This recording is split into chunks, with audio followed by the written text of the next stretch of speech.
من الشيطان الرجيم. بسم الله الرحمن الرحيم. الحمد لله الذي أنزل على عبده الكتاب ولم يجعل له عوجا قيما لينذر بأسا شديدا من لدنه ويبشر المؤمنين الذين يعملون الصالحات أن لهم أجرا حسنا ماكثين فيه أبدا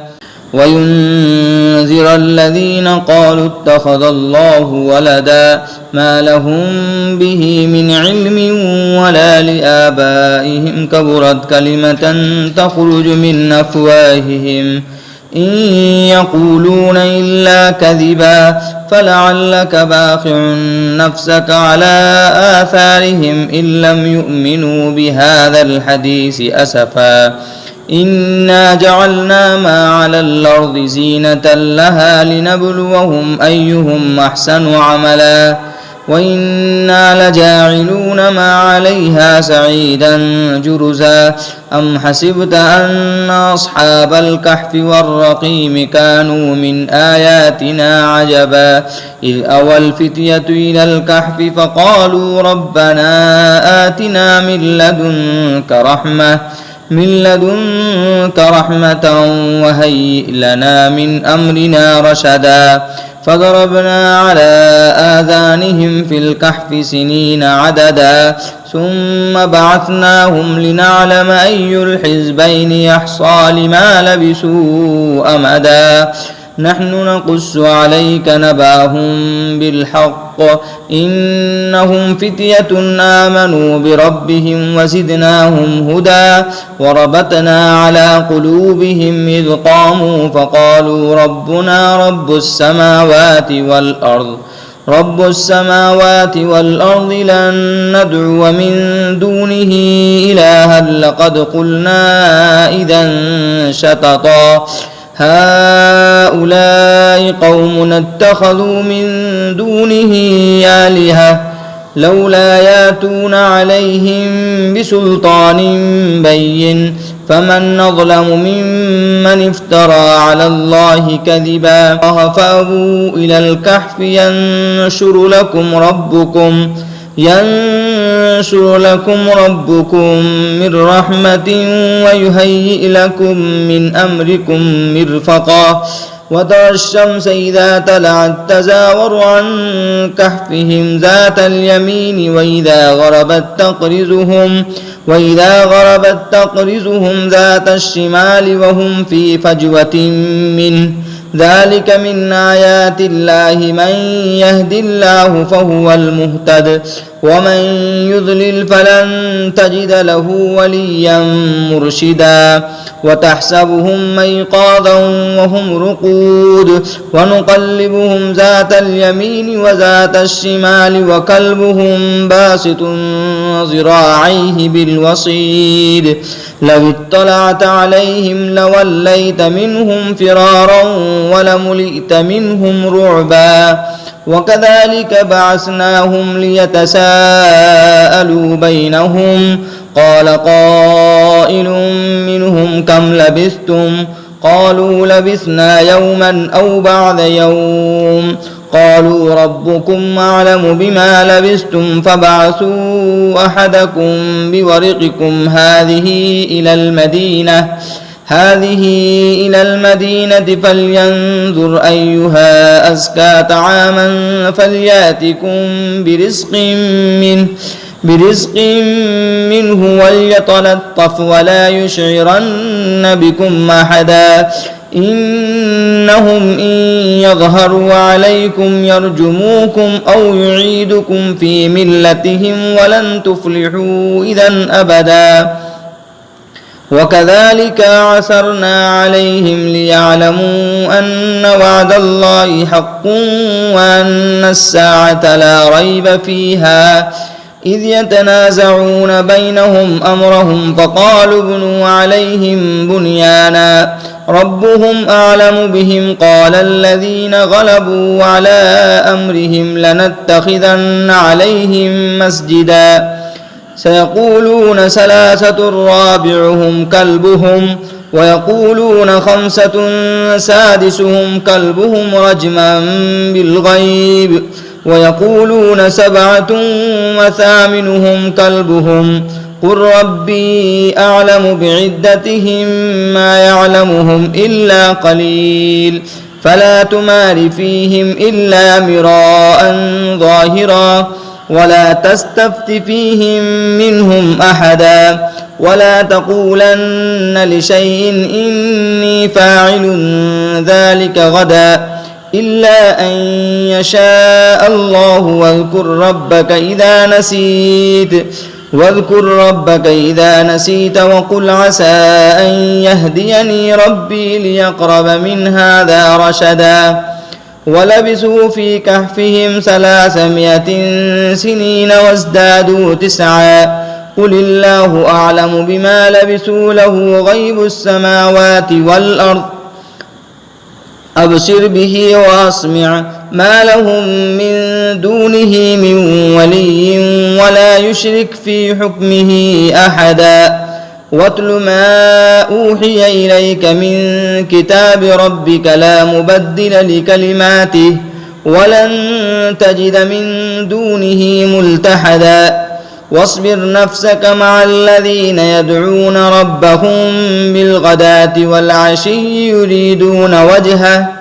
يريدون وجهه ولا تعد عيناك عنهم تريد زينة الحياة الدنيا ولا تطع من أغفلنا قلبه عن ذكرنا واتبع هواه وكان أمره فرطا وقل الحق من ربكم فمن شاء فليؤمن ومن شاء فليكفر إنا أعتدنا للظالمين نارا أحاط بهم سرادقها وإن يستغيثوا يغاثوا بماء كالمهل يشوي الوجوه بئس الشراب وساءت مرتفقا إن الذين آمنوا وعملوا الصالحات إنا لا نضيع أجر من أحسن عملا أولئك لهم جنات عدن تجري من تحتها الأنهار يحلون فيها من أساور من ذهب ويلبسون ثيابا خضرا من سندس واستبرق متكئين فيها على الأرائك نعم الثواب وحسنت مرتفقا واضرب لهم مثل الرجلين جعلنا لأحدهما جنتين من أعناب وحففناهما بنخل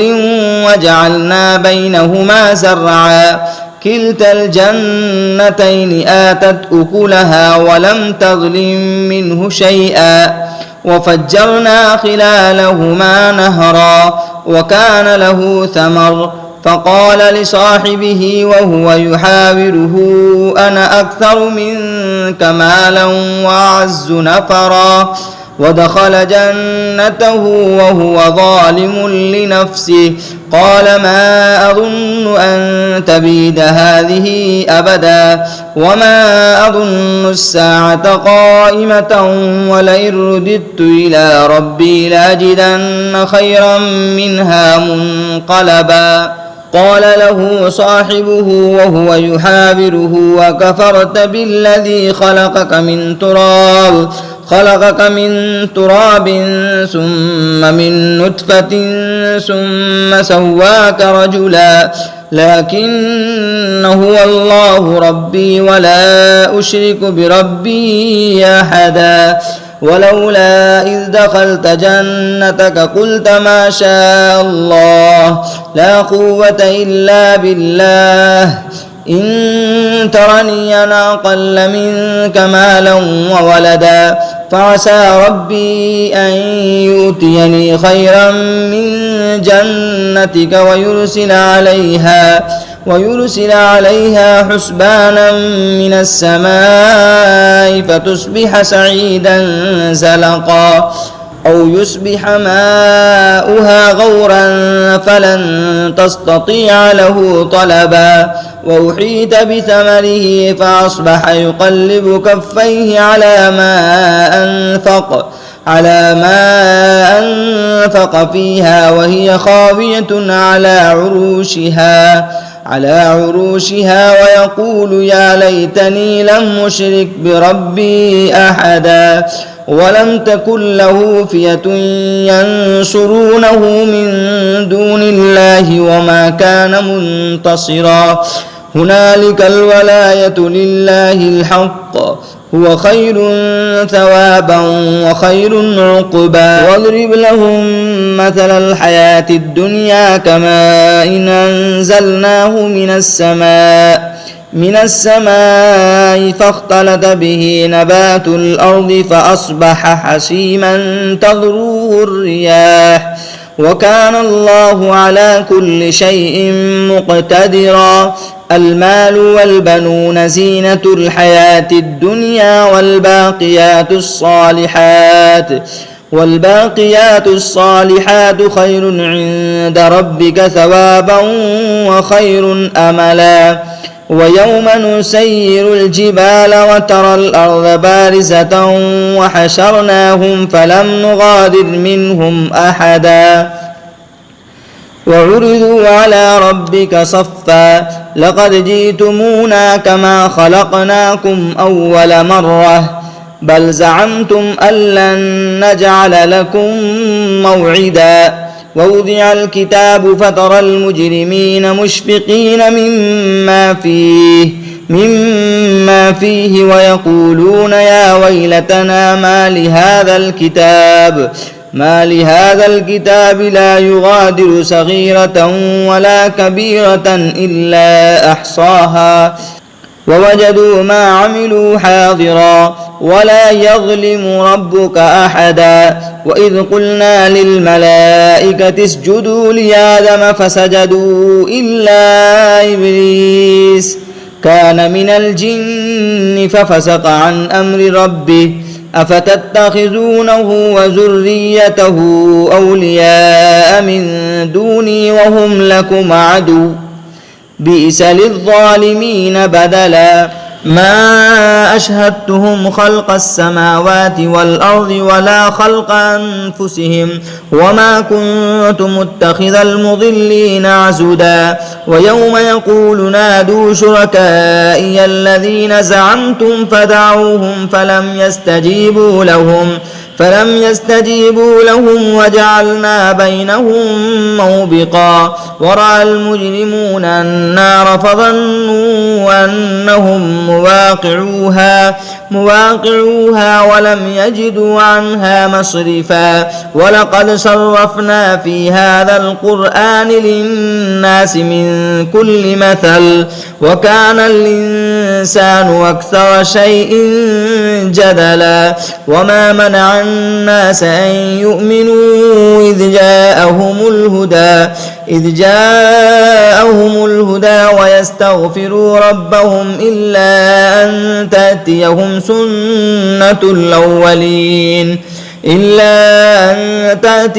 سنة الأولين أو يأتيهم عذاب قبلا وما نرسل المرسلين إلا مبشرين ومنذرين ويجادل الذين كفروا بالباطل ليدحضوا به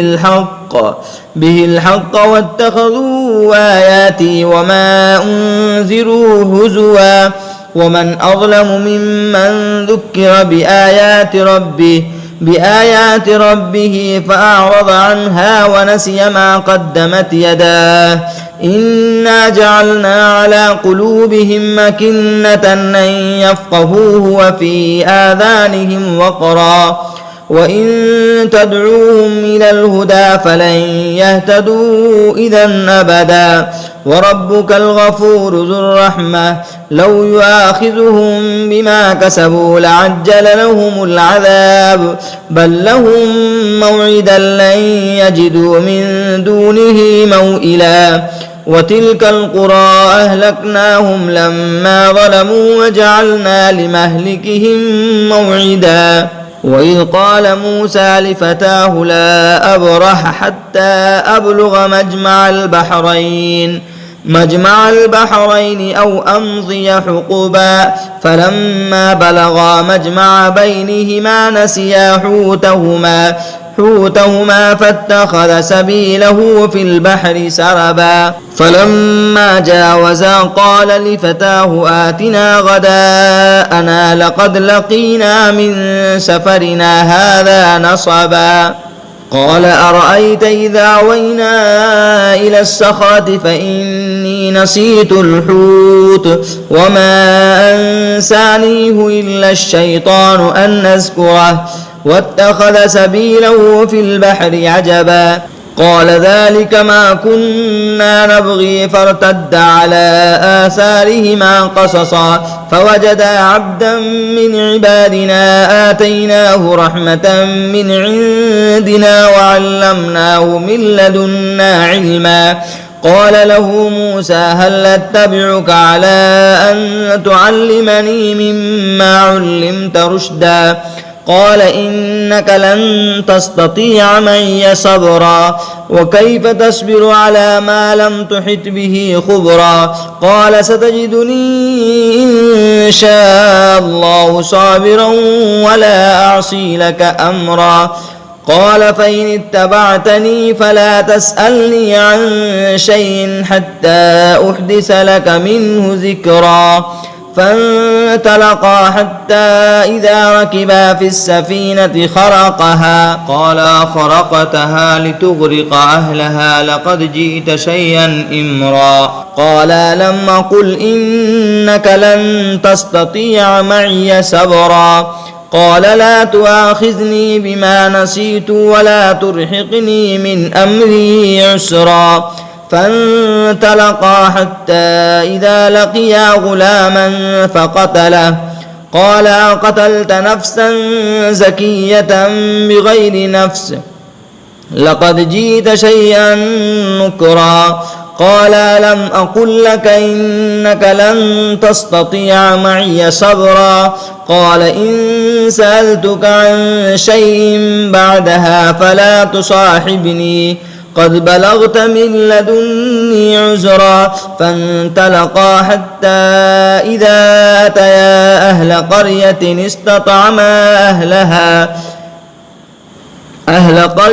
استطعما أهلها فابوا أن يضيفوهما فوجدا فيها جدارا يريد أن ينقض فأقامه قال لو شئت لاتخذت عليه أجرا قال هذا فراق بيني وبينك سأنبئك بتأويل ما لم تستطع عليه صبرا أما السفينة فكانت لمساكين يعملون في البحر فأردت أن أعيبها وكان وراءهم ملك يأخذ كل سفينة غصبا وأما الغلام فكان أبواه مؤمنين فخشينا أن يرهقهما طغيانا وكفرا فأردنا أن يبدلهما ربهما خيرا منه زكاة وأقرب رحما وأما الجدار فكان لغلامين يتيمين في المدينة وكان تحته كنز لهما وكان أبوهما صالحا فأراد ربك أن يبلغا أشدهما ويستخرجا كنزهما رحمة من ربك وما فعلته عن أمري ذلك تأويل ما لم تسطع عليه صبرا ويسألونك عن ذي القرنين قل سأتلو عليكم منه ذكرا إنا مكنا له في الأرض وآتيناه من كل شيء سببا فأتبع سببا حتى إذا بلغ مغرب الشمس وجدها تغرب في عين حمية ووجد عندها قوما قلنا يا ذا القرنين إما أن تعذب وإما أن تتخذ فيهم حسنا قال أما من ظلم فسوف نعذبه ثم يرد إلى ربه فيعذبه عذابا نكرا وأما من آمن وعمل صالحا فله جزاء الحسنى وسنقول له من أمرنا يسرا ثم أتبع سببا حتى إذا بلغ مطلع الشمس وجدها تطلع على قوم لم نجعل لهم من دونها سترا كذلك وقد أحطنا بما لديه خبرا ثم أتبع سببا حتى إذا بلغ بين السدين وجد من دونهما قوما لا يكادون يفقهون قولا قالوا يا ذا القرنين إن ياجوج وماجوج مفسدون في الأرض فهل نجعل لك خرجا على أن تجعل بيننا وبينهم سدا قال ما مكني فيه ربي خير فاعينوني بقوة نجعل بينكم وبينهم ردما آتوني زبر الحديد حتى إذا ساوى بين الصدفين قال انفخ حتى إذا جعله نارا قال آتوني يفرغ عليه قطرا فما استطاعوا أن يظهروه وما استطاعوا له نقبا قال هذا رحمة من ربي فإذا جاء وعد ربي جعله دكا وكان وعد ربي حقا وتركنا بعضهم يومئذ يموج في بعض ونفخ في الصور فجمعناهم جمعا وعرضنا جهنم يومئذ للكافرين عرضا الذين كانت أعينهم في غطاء عن ذكري وكانوا لا يستطيعون سمعا أفحسب الذين كفروا أن يتخذوا عبادي من دوني أولياء إنا أعتدنا جهنم للكافرين نزلا قل هل ننبئكم بالأخسرين أعمالا الذين ضل سعيهم في الحياة الدنيا وهم يحسبون أنهم يحسنون صنعا أولئك الذين كفروا بآيات ربهم ولقائه فحبطت أعمالهم فلا نقيم لهم يوم القيامة وزنا ذلك جزاؤهم جهنم بما كفروا واتخذوا آياتي ورسلي هزوا إن الذين آمنوا وعملوا الصالحات كانت لهم جنات الفردوس نزلا خالدين فيها لا يبغون عنها حولا قل لو كان البحر مدادا لكلمات ربي لنفد البحر قبل أن تنفد كلمات ربي ولو جئنا بمثله مددا قل إنما أنا بشر مثلكم يوحى إلي أنما إلهكم إله واحد فمن كان يرجو لقاء ربه فليعمل عملا صالحا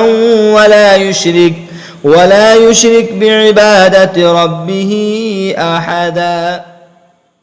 بسم الله الرحمن الرحيم ياسين والقرآن الحكيم إنك لمن المرسلين على صراط مستقيم تنزيل العزيز الرحيم لتنذر قوما ما أنذر آباؤهم فهم غافلون لقد حق القول على أكثرهم فهم لا يؤمنون إنا جعلنا في أعناقهم أغلالا فهي إلى الأذقان فهم مقمحون وجعلنا من بين أيديهم سدا ومن خلفهم سدا فأغشيناهم فهم لا يبصرون وسواء عليهم أأنذرتهم أم لم تنذرهم لا يؤمنون إنما تنذر من اتبع الذكر وخشي الرحمن بالغيب فبشره بمغفرة وأجر كريم إنا نحن نحيي الموتى ونكتب ما قدموا وآثارهم وكل شيء أحصيناه في إمام مبين واضرب لهم مثلا أصحاب القرية إذ جاءها المرسلون إذ أرسلنا إليهم اثنين فكذبوهما فعززنا بثالث فقالوا إنا إليكم مرسلون قالوا ما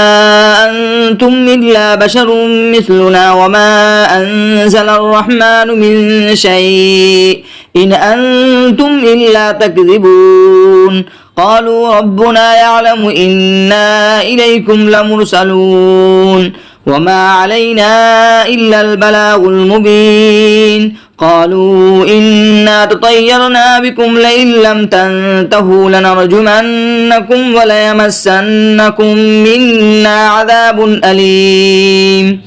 قالوا طائركم معكم إن ذكرتم بل أنتم قوم مسرفون وجاء من أقصى المدينة رجل يسعى قال يا قوم اتبعوا المرسلين اتبعوا من لا يسألكم أجرا وهم مهتدون وما لي لا أعبد الذي فطرني وإليه ترجعون أتخذ من دونه آلهة إن يردني الرحمن بضر لا تغني عني شفاعتهم شيئا ولا ينقذون إني إذا لفي ضلال مبين إني آمنت بربكم فاسمعون قيل ادخل الجنة قال يا ليت قومي يعلمون بما غفر لي ربي وجعلني من المكرمين وما أنزلنا على قومه من بعده من جند من السماء وما كنا منزلين إن كانت إلا صيحة واحدة فإذا هم خامدون يا حسرة على العباد ما يأتيهم من رسول إلا كانوا به يستهزئون ألم يروا كم أهلكنا قبلهم من القرون أنهم إليهم لا يرجعون وإن كل لما جميع لدينا محضرون وآية لهم الأرض الميتة أحييناها وأخرجنا منها حبا فمنه يأكلون وجعلنا فيها جنات من نخيل وأعناب وفجرنا فيها من العيون ليأكلوا من ثمره وما عملته أيديهم أفلا يشكرون سبحان الذي خلق الأزواج كلها مما تنبت الأرض ومن أنفسهم ومما لا يعلمون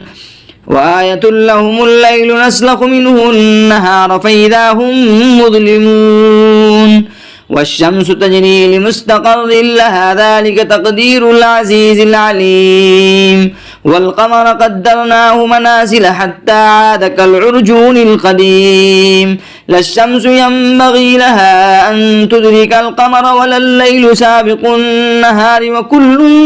في فلك يسبحون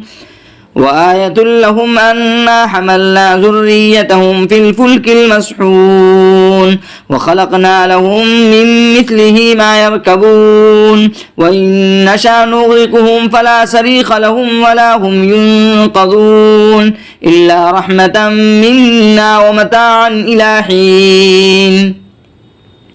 وإذا قيل لهم اتقوا ما بين أيديكم وما خلفكم لعلكم ترحمون وما تأتيهم من آية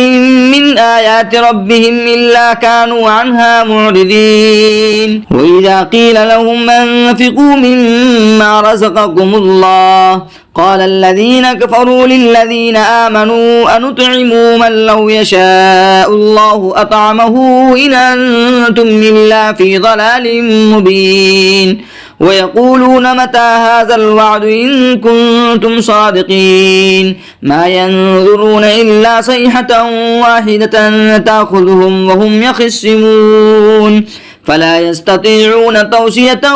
ولا إلى أهلهم يرجعون ونفخ في السور فإذا هم من الأجداث إلى ربهم ينسلون قالوا يا ويلنا من بعثنا من مرقدنا هذا ما وعد الرحمن وصدق المرسلون إن كانت إلا صيحة واحدة فإذا هم جميع لدينا محضرون فاليوم لا تظلم نفس شيئا ولا تجزون إلا ما كنتم تعملون إن أصحاب الجنة اليوم في شغل فاكهون هم وأزواجهم في ظلال على الأرائك متكئون لهم فيها فاكهة ولهم ما يدعون سلام قولا من رب رحيم وامتازوا اليوم أيها المجرمون ألم عاهد إليكم يا بني آدم ألا تعبدوا الشيطان إنه لكم عدو مبين وأن اعبدوني هذا صراط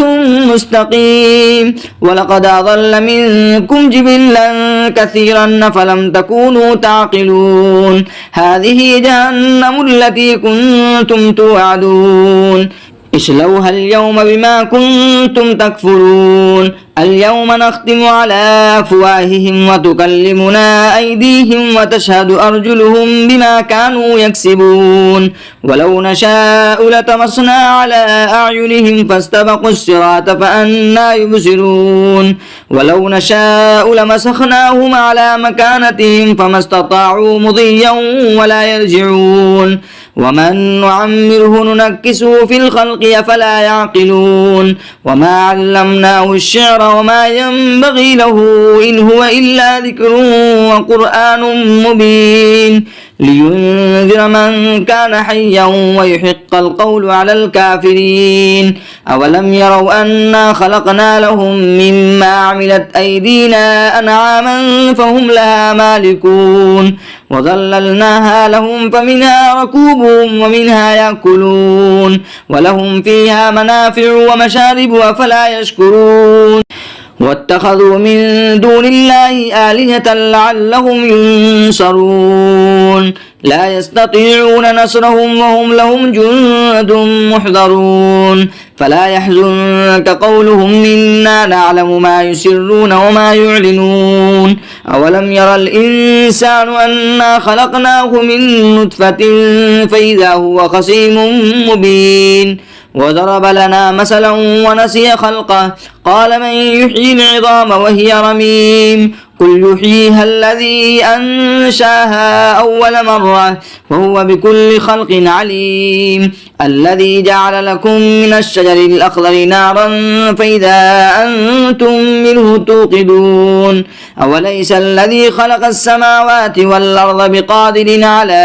أن يخلق مثلهم بلى وهو الخلاق العليم إنما أمره إذا أراد شيئا أن يقول له كن فيكون فسبحان الذي بيده ملكوت كل شيء وإليه ترجعون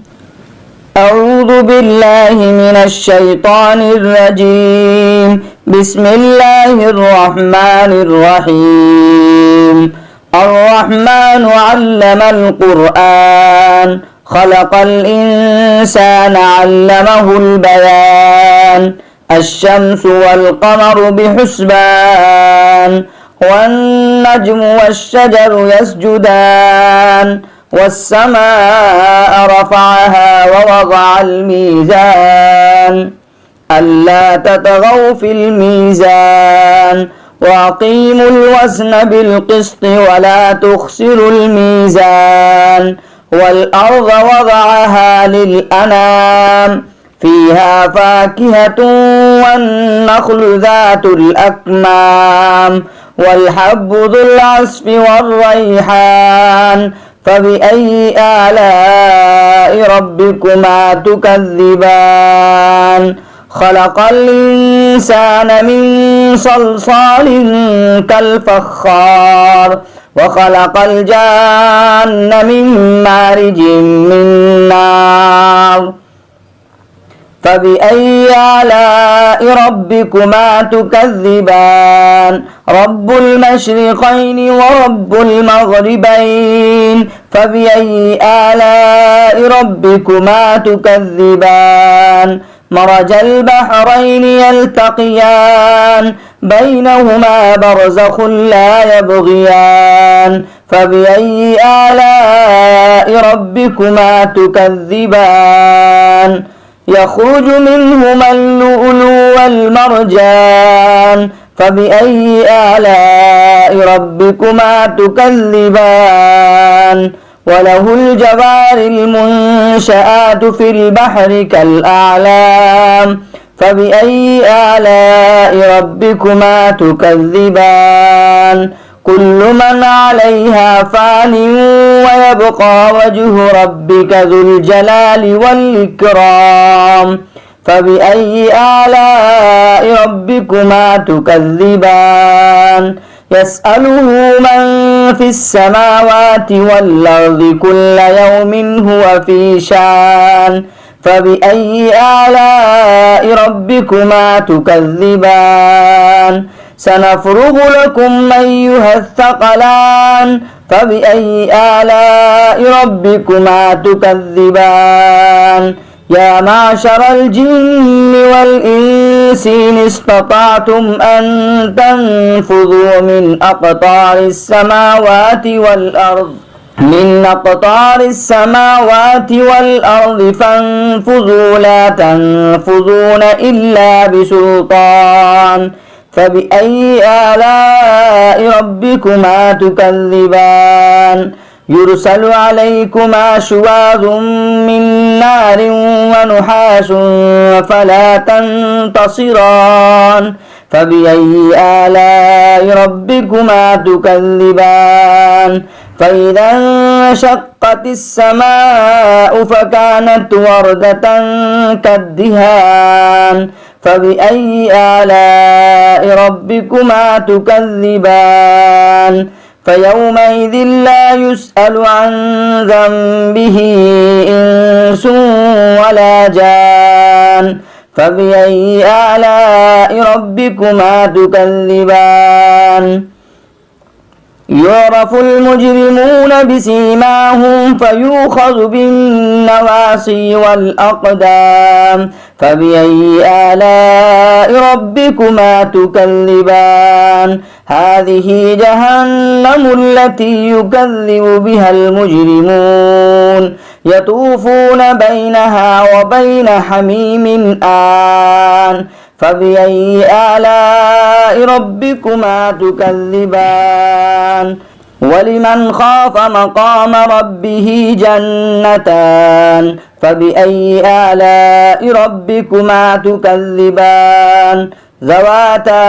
أفنان فبأي آلاء ربكما تكذبان فيهما عينان تجريان فبأي آلاء ربكما تكذبان فيهما من كل فاكهة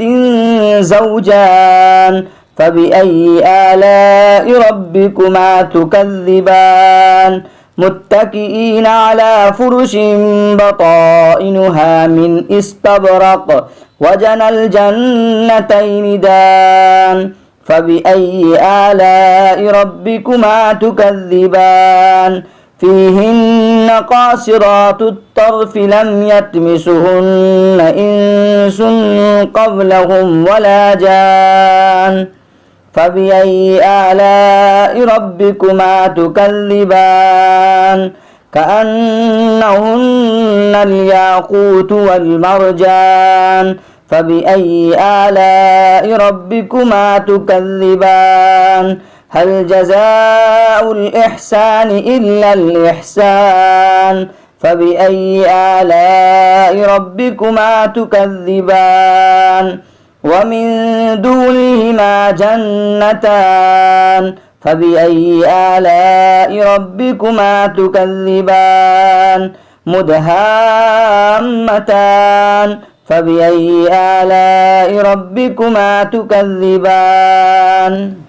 فيهما عينان نضاختان فبأي آلاء ربكما تكذبان فيهما فاكهة ونخل ورمان فبأي آلاء ربكما تكذبان فيهن خيرات حسان فبأي آلاء ربكما تكذبان حور مقصورات في الخيام فبأي آلاء ربكما تكذبان لم يطمسهن إنس قبلهم ولا جان فبأي آلاء ربكما تكذبان متكئين على رفرف خزر وأبقري حسان فبأي آلاء ربكما تكذبان تبارك اسم ربك ذي الجلال والإكرام أعوذ بالله من الشيطان الرجيم بسم الله الرحمن الرحيم إذا وقعت الواقعة ليس لوقعتها كاذبة خافضة رافعة إذا رجت الأرض رجا وبست الجبال بسا فكانت هباء منبثا وكنتم أزواجا ثلاثة فأصحاب الميمنة ما أصحاب الميمنة وأصحاب المشأمة ما أصحاب المشأمة والسابقون السابقون أولئك المقربون في جنات النعيم ثلة من الأولين وقليل من الآخرين على سرر موضونة متكئين عليها متقابلين يطوف عليهم ولدان مخلدون بأكواب وأباريق وكأس من معين لا يصدعون عنها ولا ينزفون وفاكهة مما يتخيرون ولحم طير مما يشتهون وحور عين كأمثال اللؤلؤ المكنون جزاء بما كانوا يعملون لا يسمعون فيها لغوا ولا تأثيما إلا قيلا سلاما سلاما وأصحاب اليمين ما أصحاب اليمين في سدر مخضود وطلح منضود وظل ممدود وماء مسكوب وفاكهة كثيرة لا مقطوعة ولا ممنوعة وفرش مرفوعة إنا أنشأناهن إنشاء فجعلناهن أبكارا عربا أترابا لأصحاب اليمين ثلة من الأولين وثلة من الآخرين وأصحاب الشمال ما أصحاب الشمال في سموم وحميم وظل من يحموم لا بارد ولا كريم إنهم كانوا قبل ذلك مترفين وكانوا يصرون على الحنث العظيم وكانوا يقولون إذا متنا وكنا ترابا وعظاما أئنا لمبعوثون أو آباؤنا الأولون قل إن الأولين والآخرين لمجموعون إلى ميقات يوم معلوم ثم إنكم أيها الضالون المكذبون لآكلون من شجر من زقوم فمالئون منها البطون فشاربون عليه من الحميم فشاربون شرب الهيم هذا نزلهم يوم الدين نحن خلقناكم فلولا تصدقون أفرأيتم ما تمنون أنتم تخلقونه أم نحن الخالقون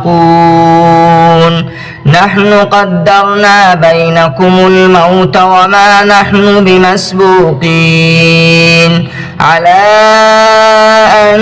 نبدل أمثالكم وننشئكم فيما لا تعلمون ولقد علمتم النشأة الأولى فلولا تذكرون أفرأيتم ما تحرثون أنتم تزرعونه أم نحن الزارعون لو نشاء لجعلناه حطاما فظلتم تفكهون إنا لمغرمون بل نحن محرومون أفرأيتم الماء الذي تشربون أنتم أنزلتموه من المزن أم نحن المنزلون لو نشاء جعلناه أجاجا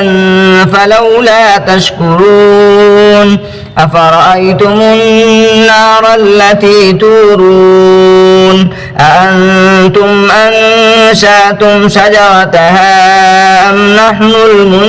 المنشئون نحن جعلناها تذكرة ومتاعا للمقوين فسبح باسم ربك العظيم فلا أقسم بمواقع النجوم وإنه لقسم لو تعلمون عظيم إنه لقرآن كريم في كتاب مكنون لا يمسه إلا المطهرون تنزيل من رب العالمين أفبهذا الحديث أنتم مدهنون وتجعلون رزقكم أنكم تكذبون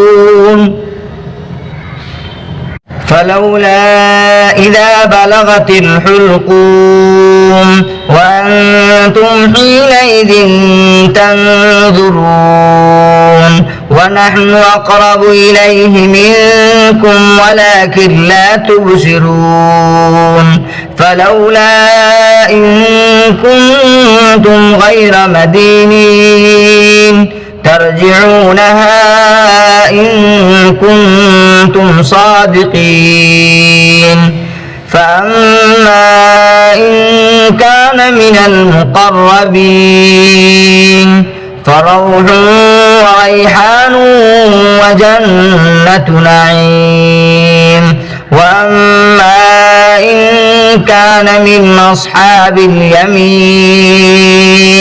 فسلام لك من أصحاب اليمين وأما إن كان من المكذبين الضالين فنزل من حميم وتصلية جحيم إن هذا لهو حق اليقين فسبح باسم ربك العظيم صدق الله العظيم. أعوذ بالله من الشيطان الرجيم. بسم الله الرحمن الرحيم. تبارك الذي بيده الملك وهو على كل شيء قدير الذي خلق الموت والحياة ليبلوكم أيكم أحسن عملا وهو العزيز الغفور الذي خلق 7 سماوات طباقا ما ترى في خلق الرحمن من تفاوت فارجع البصر هل ترى من فطور ثم ارجع البصر كرتين ينقلب إليك البصر خاشعا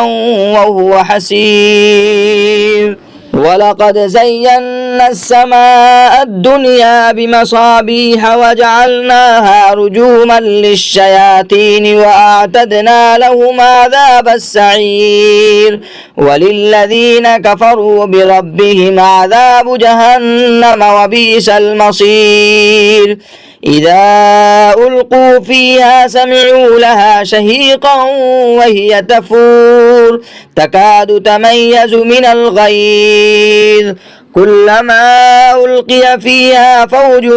سألهم خزنتها ألم يأتكم نذير قالوا بلى قد جاءنا نذير فكذبنا وقلنا ما نزل الله من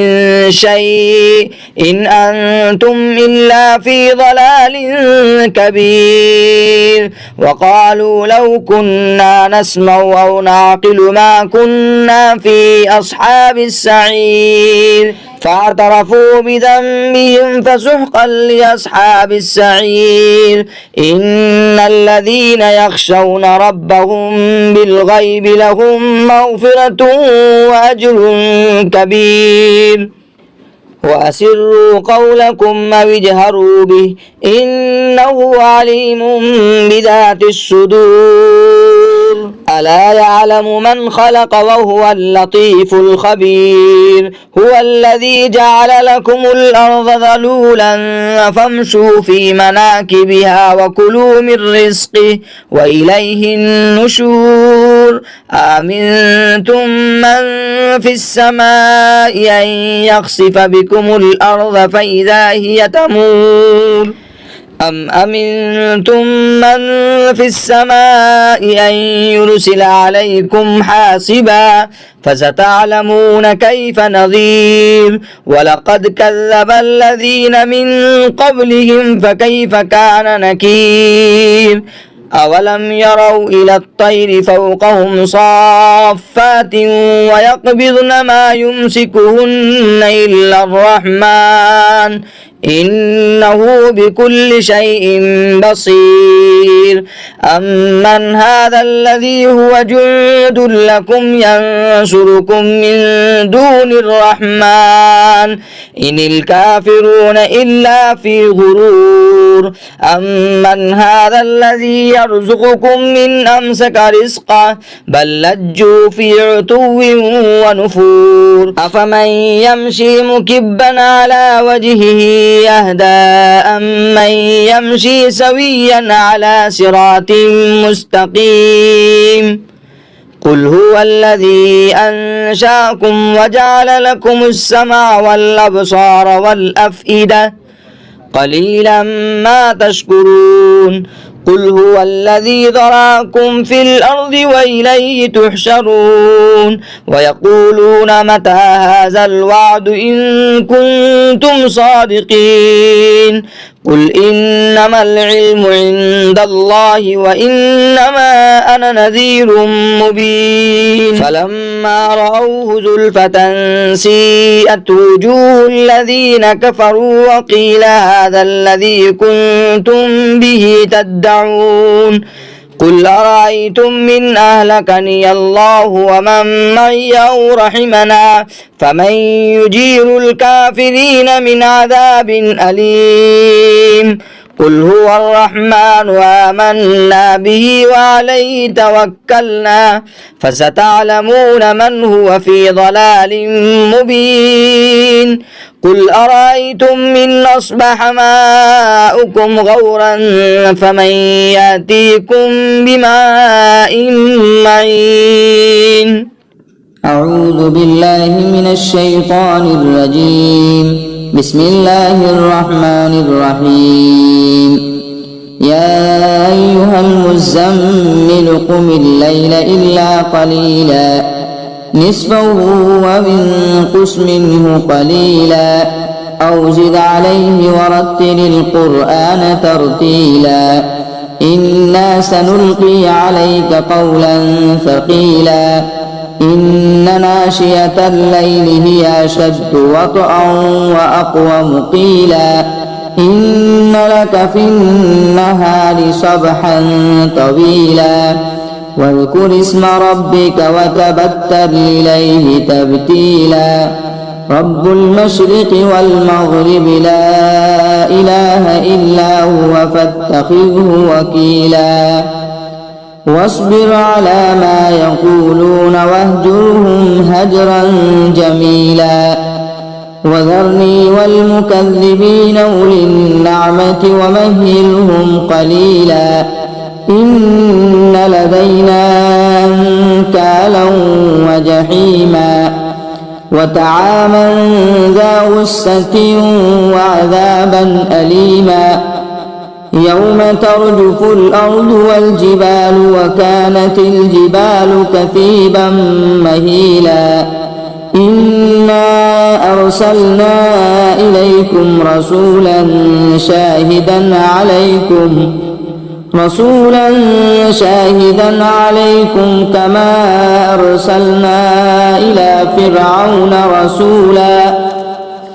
فعصى فرعون الرسول فأخذناه أخذا وبيلا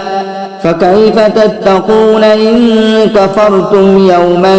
يجعل الولدان شيبا السماء منفطر به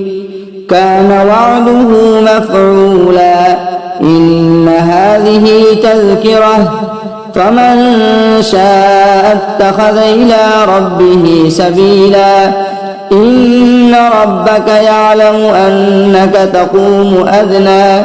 تقوم أدنى من ثلثي الليل ونصفه وثلثه وطائفة من الذين معك والله يقدر الليل والنهار علم أن لن تحصوه فتاب عليكم فاقرؤوا ما تيسر من القرآن علم أن سيكون منكم مرضى وآخرون يضربون في الأرض يبتغون من فضل الله وآخرون يقاتلون في سبيل الله فاقرؤوا ما تيسر منه وأقيموا الصلاة وآتوا الزكاة وأقرضوا الله قرضا حسنا وما تقدموا لأنفسكم من خير تجدوه عند الله هو خيرا وأعظم أجرا واستغفروا الله إن الله غفور رحيم. صدق الله العظيم.